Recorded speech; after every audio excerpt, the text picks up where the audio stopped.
In terms of the fourth quarter, they had all but one of their buckets was inside the paint. Was that them just being able to get into the paint and get whatever they want because of that point of attack defense like you were talking about? Yeah, they had that and 9 free throws. The Indiana Fever were becoming the most dangerous team in the WNBA. After years of being at the bottom of the league, they were finally a juggernaut. They had just demolished Paige Buchers and the Dallas Wings, outclassed the Minnesota Lynx to clinch their first ever Commissioner's Cup championship, and then did the unthinkable. They dismantled Aja Wilson and the reigning champion Las Vegas Aces. 3 straight dominant wins had the entire league on notice. The momentum was undeniable. We should have won this game. There was inconsistencies in the officiating. Wait until you see the second half. And I have everything. Caitlin Clark was sidelined with a left groin injury. This marked her 5th straight game on the bench. Their next game was against the Los Angeles Sparks, a franchise in a deep rebuild and one of the weakest teams in the league. It was supposed to be a routine victory, another step in their ascent to the top, but what unfolded was a nightmare. The game was ripped away by a series of events so bizarre and unfair that it forced the Fever's normally composed coach, Stephanie White, to utter 5 simple words that exposed a dark truth about the league. Let us know down in the comments what you think of the WNBA's officiating. Finding out this morning that we probably need to hold out again today. It really is a day-to-day thing. And I think for us, making sure that we're prioritizing her long-term health and wellness. Anybody who's had some of these types of injuries understand that sometimes it's a process. She's a quick healer, and she's been doing everything that she can to get back on the floor. So, we just want to make sure that we're hypersensitive to the big picture. Just as the Fever were hitting their stride, their foundation was rocked. The team announced that Caitlin Clark, the rookie phenom who had completely transformed their offense, would be sidelined with a left groin injury. This wasn't just losing a player, it was losing their identity. Clark's gravity on the court, her ability to see plays before they happen, and the constant pressure she puts on defenses is the engine that makes the entire team go. Coach White made it clear they were being cautious, prioritizing Clark's long-term health, but the immediate impact was devastating. Howard looking backdoor for Mitchell. Not there. Shot clock down to 7. McDonald feed inside, and it's Howard for 2. It's good record. The bad news, however, was just getting started. In a shocking development, it was revealed that veteran forward Dewana Bonner, a former champion and a critical voice in the locker room, had abruptly quit the team, leaving a massive void in leadership and experience. As if that wasn't enough, another key frontcourt player, Darius Dantas, was also unavailable, away from the team to represent her home country in international competition. In the span of a few days, the Fever had been gutted. They lost their superstar playmaker, their veteran anchor, and a key piece of their frontcourt depth. They were walking into what should have been an easy win completely decimated. I don't get it. Breanna Stewart, Aja Wilson, wait until you see what they did for Kelsey Plum tonight. They get all the calls, touch fouls, anything. And guess what happens? Aaliyah Boston, the best center in the game, and guess what happens to her? She gets called for every touch foul and ends up in foul trouble this entire season and is still putting up MVP type numbers. What happens with Caitlin Clark? Have you ever seen her get a touch foul, a phantom call? No. The physicality, that's the WNBA when it comes to Caitlin Clark. But anybody else, the physicality disappears. And it's... Even with their roster in tatters, the experts and odds makers still believed in Indiana. ESPN's matchup predictor gave them an incredible 72.9% chance of victory. And the official betting lines in Las Vegas had them favored by 6.5 points. The consensus was that the remaining talent was simply too much for the struggling Sparks. But this analysis failed to account for the perfect storm brewing. The Fever were not just missing bodies. They were missing the chemistry and structure that had fueled their winning streak. The stage was set for a disaster. What does it take to get a team to be more consistent, especially from you on the coaching side of things? Yeah, I think a couple things. There's always got to be a high attention to knowing personnel.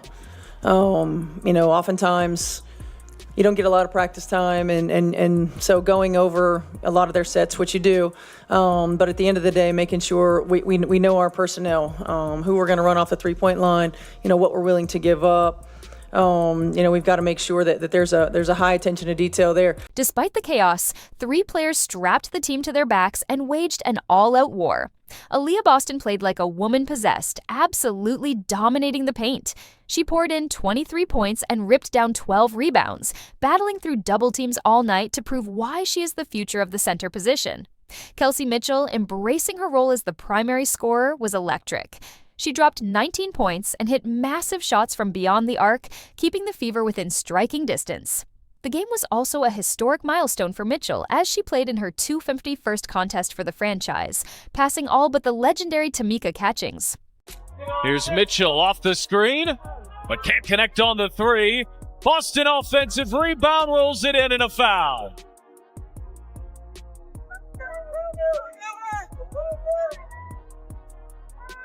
The 2 bigs bring the ball up the floor, and Hamby wasn't ready for that. How about that change of pace and burst like a guard? Gets downhill to the rim. Lob inside. Boston too far underneath. Shot clock down to 5. Kick out Mitchell. Oh, yes!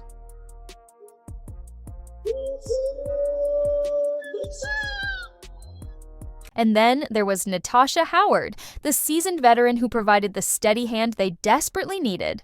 Howard was a model of efficiency, scoring 21 points on just 11 shots and adding 9 rebounds.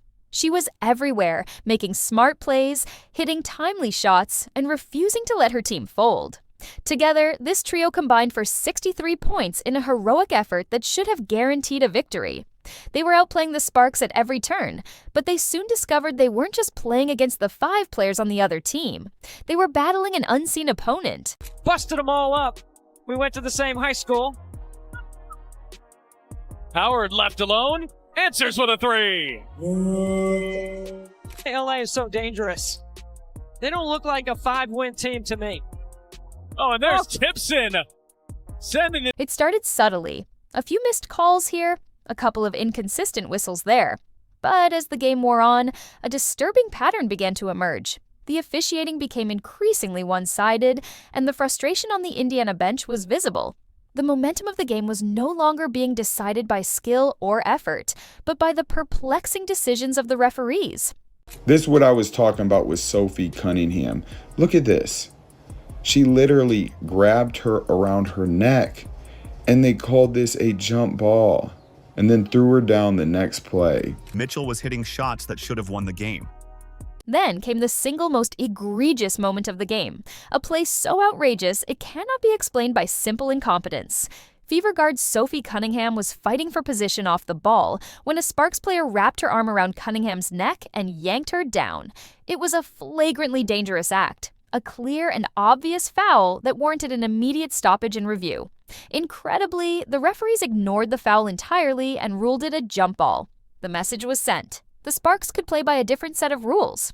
And then Aaliyah Boston, like I said, she didn't touch her. They put her in foul trouble all season long.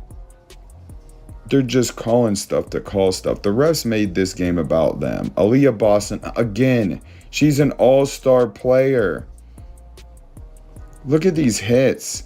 Good thing Caitlin Clark didn't play because it was just a sloppy basketball game between the officials and the Los Angeles Sparks. Look at this. They called this a foul instead of a block. And then there's Aaliyah Boston again. That's 3 fouls where she didn't touch anybody. And that's our best player, and wonder why we lose this game. Michaela Timpson, watch these 2 calls in a row. She didn't do anything. She got hit on that one, and they called a foul on her. With the game being called unevenly, the referees turned their attention to neutralizing Indiana's biggest remaining threat. Aaliyah Boston found herself in a nightmare of phantom fouls. Every time she established position, the slightest bit of contact would draw a whistle. She was called for 3 separate fouls where she made little to no contact with the opposing player. It was a classic tactic to take a dominant star out of the game, putting her in foul trouble and forcing her to play passively. The double standard was infuriating. The Sparks were allowed to be physical, while Boston was being penalized for breathing too hard. And this is fourth quarter. Look at this. This one pissed me off. Kelsey Plum seriously elbows Lexi Hall, then purposely steps over so she couldn't get up. Lexi Hall can't believe it. That's a foul. The ref was right there in front of her. And then here we go. And they kept McDonald in foul trouble the entire game. There's 2 in a row where she didn't do anything. Look at that. Just had her arms in the air, but this is the fourth quarter. And they just kept giving every single call. I like Leah Boston finally getting pissed off. Then they call this away from the ball in the fourth quarter. Nothing going on. Just to put him at the line, and then Kelsey Plum, another one. But when Howard drives and gets slashed across the face, no foul, just out of bounds. As the game entered the fourth quarter, the officiating unraveled completely. The one-sided calls became a relentless barrage designed to keep the Sparks ahead. Los Angeles was repeatedly sent to the free throw line on the flimsiest of contact. In one of the most baffling sequences, a foul was called on a Fever player who was standing yards away from the ball, an inexplicable call that gifted the Sparks 2 free throws and possession. Meanwhile, when Natasha Howard drove hard to the rim and was clearly slashed across the face, the whistle remained silent. The game was being stolen in plain sight. In terms of the fourth quarter, they had all but one of their buckets was inside the paint. Was that them just being able to get into the paint and get whatever they want because of that point of attack defense like you were talking about? Yeah, they had that and 9 free throws. I mean, look, there are going to be days wure you make shots and miss shots. I mean, that's part of it. I thought, AB had a really good look at the end. And so sometimes it just doesn't fall your way. So we're looking more about execution. I didn't feel like our execution was all that good at the end. I felt like in our reset timeout, it wasn't very good either. And, that's on us, continuing to make sure that we are going over that, as often as possible when we have our practice time and making sure that we're sharp in those areas. In the aftermath of the heartbreaking loss, Stephanie White sat down for the post-game press conference. The frustration and anger were etched on her face. Known for her professionalism and composure, White listened as a reporter asked her to explain the fourth quarter collapse, noting that the Sparks had scored almost exclusively in the paint or from the free throw line.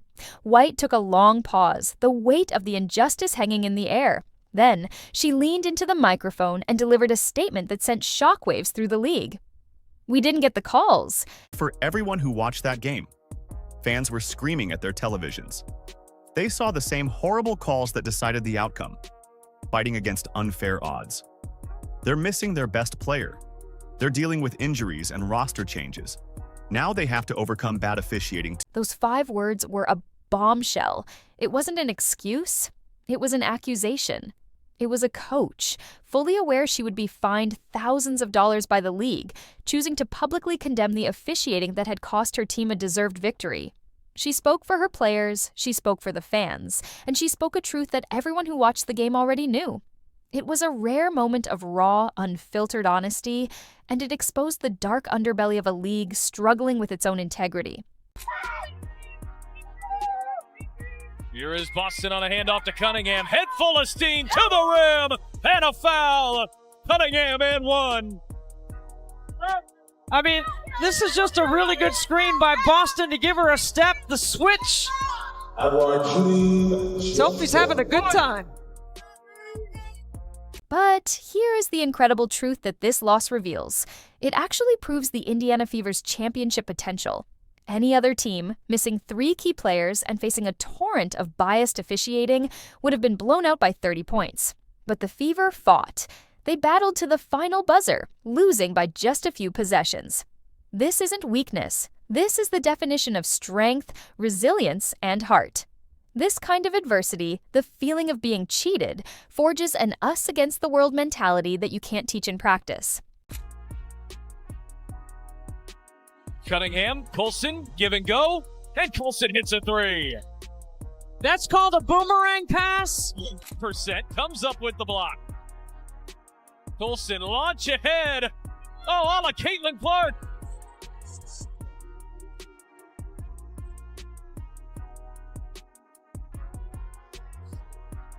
This pain is now their fuel. Caitlin Clark's return is imminent. When she steps back on the court alongside a battle-hardened Aaliyah Boston, a confident Kelsey Mitchell, and a savvy Natasha Howard, this team will be terrifying.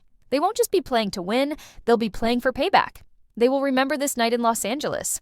They will remember every phantom foul, every missed call, and every team that kicked them while they were down. This loss wasn't an ending. It was the beginning of their revenge tour, and the rest of the WNBA should be very, very afraid.